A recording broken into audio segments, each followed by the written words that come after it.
नमस्कार, आप देखना शुरू कर चुके हैं न्यूज फॉर नेशन। मैं हूं आपके साथ धीरेन्द्र। पूरे देश की नजर इस समय दिल्ली पर है। चूंकि है क्या कि हम लोग 24, 36, 48 ज्यादा से ज्यादा 72 घंटों में खबरों को भूल जाते हैं। ये हमारी आदत पड़ गई है। डे बाय डे लाइफ लोगों का फास्ट हो गया है। जब पूरा देश दिल्ली के लुटियंस पर नजर टिकाए हुए था, उस समय उत्तर प्रदेश के अयोध्या में एक बड़ी बैठक चल रही थी जो पूर्व निर्धारित थी। बुधवार को अयोध्या में श्री राम जन्मभूमि तीर्थ क्षेत्र ट्रस्ट की एक बड़ी बैठक हुई।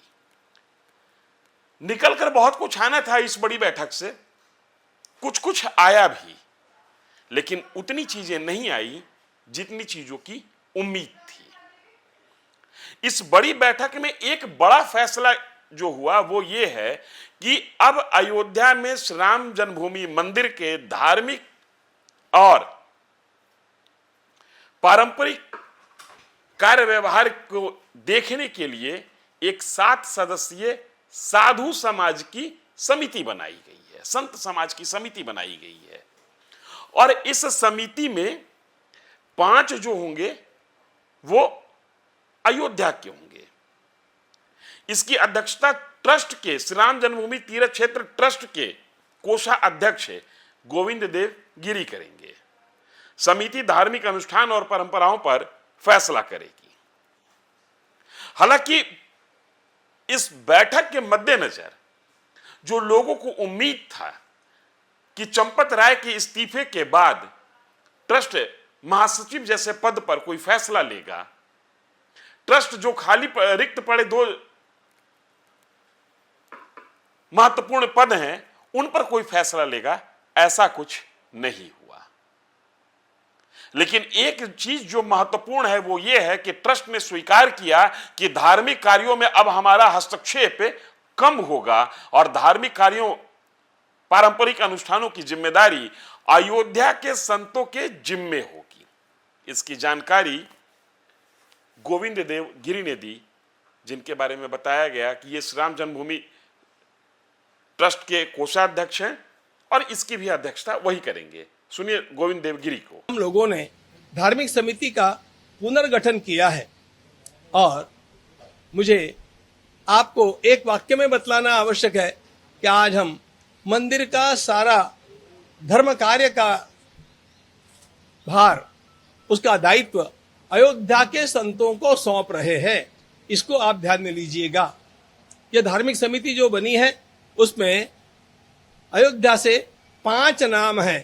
पहला, पूज्य महंत श्री कमल नयन दास जी महाराज मणिराम छावनी से, स्वामी श्री रामानंद दास जी महाराज राम कथा कुंज, स्वामी श्री राजकुमार दास जी महाराज रमावल्लभा कुंज, स्वामी श्री मिथिलेश नंदिनी शरण जी महाराज और हमारे स्वामी श्री दिनेन्द्र दास जी महाराज निर्मोही अखाड़े के, ये न्यास में भी है और अयोध्या के हैं।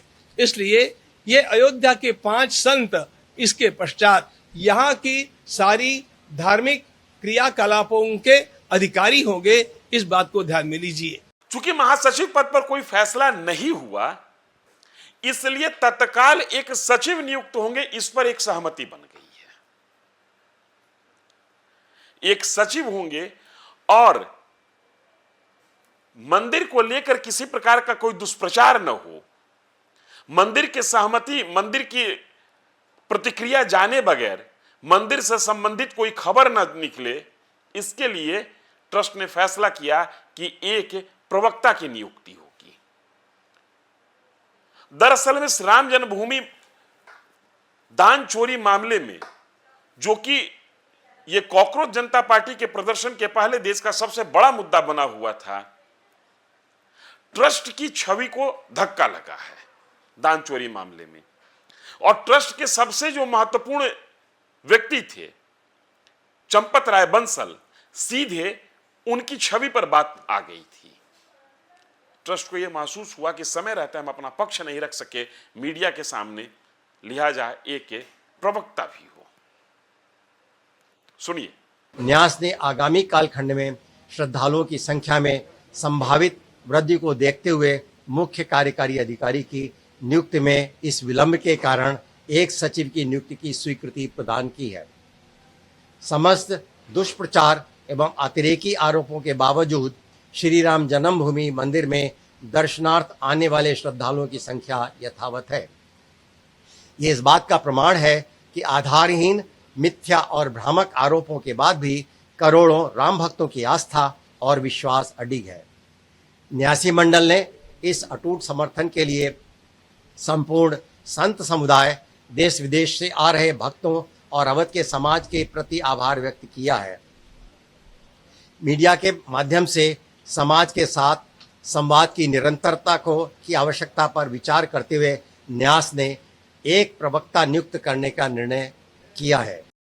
अब राम मंदिर धार्मिक, जो राम मंदिर से रिलेटेड धार्मिक कार्य हैं, इसका संचालन अयोध्या के ही संत करेंगे। 5 संत अयोध्या के होंगे, 2 संत दूसरे जगह के होंगे। संतों में इस बात को लेकर खुशी है। अयोध्या का संत समाज इस पूरे ट्रस्ट की बैठक से जो निकल कर आया, उसका दिल खोलकर स्वागत कर रहा है। सुनिए संतों को। सुप्रीम कोर्ट के आदेश पर केंद्र सरकार की देखरेख में श्री राम जन्मभूमि तीर्थ क्षेत्र ट्रस्ट का गठन किया गया था और बहुत भव्य राम मंदिर बना, लेकिन बीच में थोड़ा वित्तीय अनियमितता जो आई, उसको लेकर के एक दुख भी रहा सनातनियों में, जिसको लेकर के हुआ कि संतों की भूमिका इसमें होनी चाहिए, जिसमें एक धार्मिक समिति बना करके अयोध्या के कई संतों को रखा गया है। तो मैं बहुत खुश हूँ और अयोध्या के साधु संत सभी सनातनी बहुत खुश हैं। रामलला के यहाँ जो पूजा पाठ चल रहा है, वो पता चला कि वैष्णव संप्रदाय के परंपरा उस ढंग से चलेगा और हमारे ट्रस्ट के सब सदस्यों के लिए निर्णय ले लिया, हाँ सही चला, वो परंपरा मानेंगे। उसमें कुछ लोगों को नाम भी बताए। चोरी वाले हमारे सदस्य कोई भी नहीं है, ये ट्रस्ट तरफ से कोई नहीं थे और बैंक की तरफ से जो चार्ज लिए थे कमी सब उनमें थी। अब ऐसा कहा जा रहा है कि 2 सितंबर को अगली बैठक होगी और उस बैठक में महासचिव के पद पर कौन होंगे, इस पर फैसला हो जाएगा। इन तमाम चीजों के बीच में एक महत्वपूर्ण बात यह भी है कि अब श्री राम जन्मभूमि तीर्थ क्षेत्र ट्रस्ट पूरे कार्य के संचालन के लिए, प्रोफेशनल संचालन के लिए सीईओ पद पर किसी को नियुक्त करना चाहता है और इसके लिए प्रोफेशनल तरीके से वैकेंसी जारी की गई है। मतलब यह है कि जो श्री राम जन्मभूमि तीर्थ क्षेत्र ट्रस्ट है, वो इस बात को मानने के लिए तैयार हो गया कि हां, जिस तरीके से मंदिर के कार्यों का और मंदिर में जो दान आ रहा था उसका संचालन होना चाहिए था, उस पर नियंत्रण होना चाहिए था, उस तरीके से नियंत्रण करने में यह ट्रस्ट नाकाम रहा। लिहाजा अब एक प्रोफेशनल की जरूरत है जो कि व्यावसायिक तरीके से इन चीजों को हैंडल करने में दक्ष हो, काबिल हो, योग्य हो और वो अब इन तमाम चीजों को हैंडल करें। कुल मिलाकर लब्बुलुआब ये है कि अब ट्रस्ट अपना हस्तक्षेप धीरे धीरे कम करने के लिए तैयार हुआ है। 2 सितंबर को अगली बैठक होगी। उम्मीद करते हैं कि उसके पहले तक सीईओ की नियुक्ति हो जाएगी। चंपत राय बंसल पर भी कोई ना कोई फैसला आ जाएगा।